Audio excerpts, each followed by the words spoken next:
Olá, meus amigos, sejam bem-vindos a mais esse vídeo. Começamos muito bem essa apresentação mostrando essa linda floração de uma planta genuinamente brasileira, uma que está aí, na minha opinião, entre as espécies mais lindas do nosso Brasil, que é a Constância Christine.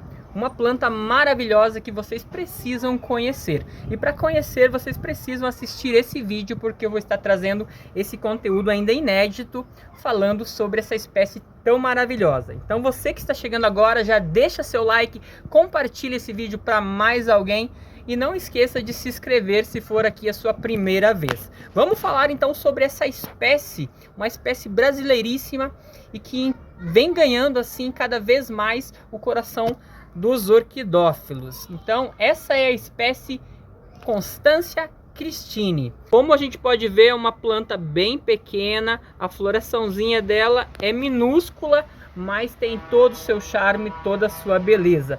Quando a gente desvenda as características dessa planta, você fica encantado.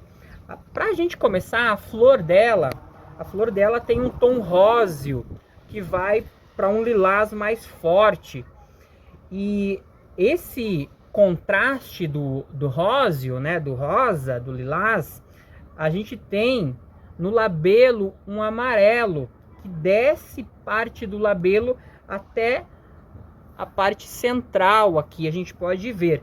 E a antera, ali onde que fica a antera, a gente pode ver que tem um roxo bem forte, e isso delineia as características dessa flor, né? Deixando uma flor muito bonita, com um aspecto vegetativo maravilhoso e muito atraente, com certeza, né, para as coleções, né, de muita gente.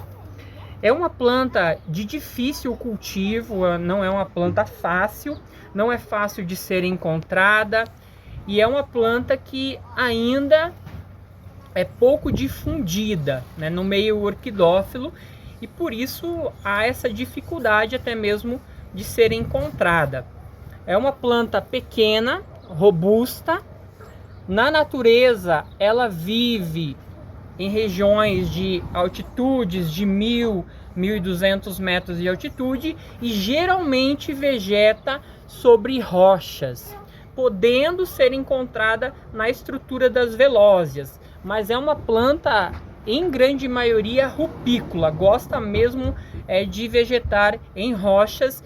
E o que é mais interessante, que muitas vezes ela está em sol pleno, então é uma planta que gosta de muita luminosidade mesmo. Porém, ela gosta da sazonalidade do seu ambiente, que é o clima do cerrado, um clima tropical típico, neste caso puxando um pouquinho para o tropical de montanha. Então ela apresenta as características da sazonalidade do seu ambiente, vegeta de acordo com as condições climáticas. No clima tropical típico existe uma estação mais chuvosa, bem característica, que começa ali mais ou menos em outubro e vai até início do outono, e depois a gente tem a outra estação, que é uma estação seca, que corresponde ao inverno, basicamente outono e inverno da região sul do Brasil. Então, seguindo essas características dela, a gente vai ter basicamente a morfologia de desenvolvimento. Chega o período das chuvas, ela começa a brotação, começa a enraizamento, e chega o período de seca, ela basicamente dá uma repousada, né? Ela trava seu crescimento vegetativo e se prepara para a floração, que ocorre no final do inverno, do meio para o final do inverno. A flor geralmente não, a flor ela ocorre no ápice do pseudobulbo, entre as folhas, e ela libera apenas uma florzinha por pseudobulbo. É uma planta muito interessante em sua morfologia. A gente pode ver que os bulbos eles são achatados, e bem gordinhos, roliços. E a gente... Roliços não, né? São achatados e gordinhos. E as folhas, se você conseguisse sentir a textura, ela é tipo uma lixinha, ela é bem coriácea mesmo. E ela libera essas duas folhinhas, uma para cada lado, que até parece uma florzinha quando elas estão mais velhinhas. Então é uma planta bem interessante em sua característica morfológica. E por isso, né, por essas características, é uma planta assim de difícil cultivo. Não é uma planta de fácil enraizamento, não é uma planta de fácil brotação. Você precisa ter um certo conhecimento para conseguir dominar o desenvolvimento dessa planta. Eu ainda confesso que tenho uma certa dificuldade. Desde que essa planta chegou para mim há 2 anos, essa é a primeira vez que ela floresce e eu ainda tenho dificuldade no processo de enraizamento. Porém, eu estou com medo de tirar ela dessa plaquinha e ela regredir. Então eu mantive ela nessa plaquinha, mas a minha ideia era mudar ela para uma casquinha de peroba, alguma coisa diferente para que pudesse incentivar melhor o enraizamento. Aqui ela está nessa plaquinha, não sei que madeira que é essa, mas é uma madeira resistente e tem um tufinho de esfagno que ajuda a dar um equilíbrio na umidade. E a gente pode ver, né, que assim, o vegetal dela está bem bonito, está saudável, os pseudos bulbos estão bem nutridos, porém ela não está bem enraizada, né, o que indica que eu preciso dar uma melhorada nesse cultivo.